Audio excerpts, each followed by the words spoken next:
Dobar dan svima. Na našem današnjem času iz srpskog jezika za drugi razred vidjet ćemo da pored imenica postoje i druge vrste reči kao što su pridevi i upoznat ćemo se sa vrstom prideva, a to su opisni pridevi. Ovde na slici vidimo kuću. Da vidimo sad kakva sve može biti kuća. Može biti nova kuća, žuta kuća ili mala kuća. Može biti bela kuća, može biti trošna kuća, može biti hladna kuća, može biti lepa kuća ili velika kuća.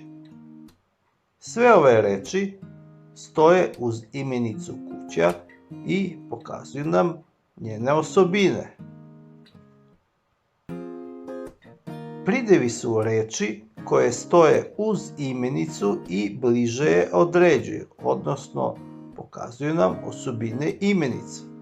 Ovde vidimo da uz imenicu kuća stoje sve ove reči i te reči su pridevi. Postoje različite vrste prideva.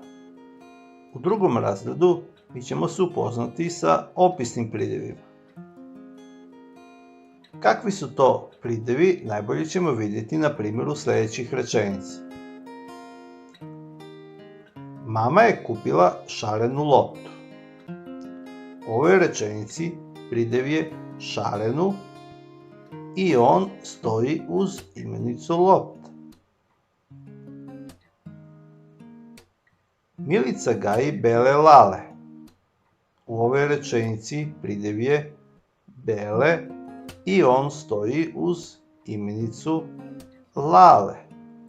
Pridevi bele i šarenu nam pokazuju kakva je lopta, odnosno kakve su lale. Reči kojima se označava kakvo je nešto, odnosno koje opisuju nešto, zovu se opisni pridevi. Evo sad jednog zadatka. Označi prideve u sljedećim rečenicama.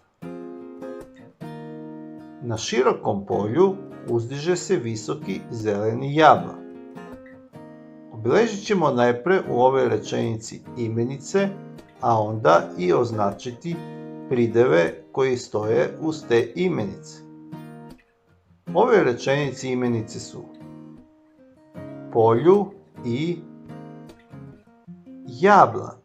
Pridevi koje stoje uz ove imenice i pokazuju nam kakve su one su širokom, koje nam pokazuje kakvo je polje, i visoki zeleni.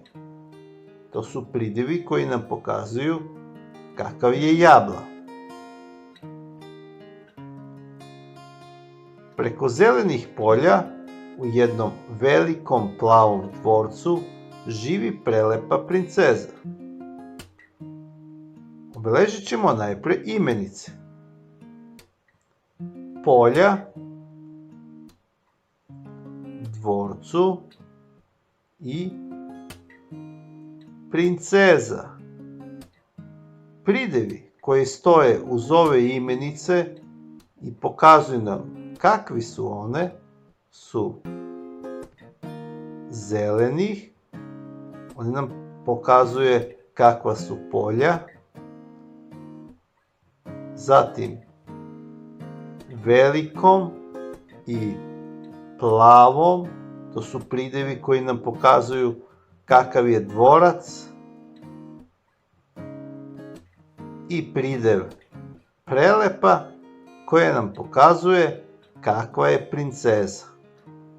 Ovde vidimo da uz imenicu mogu da stoje dva ili više prideva.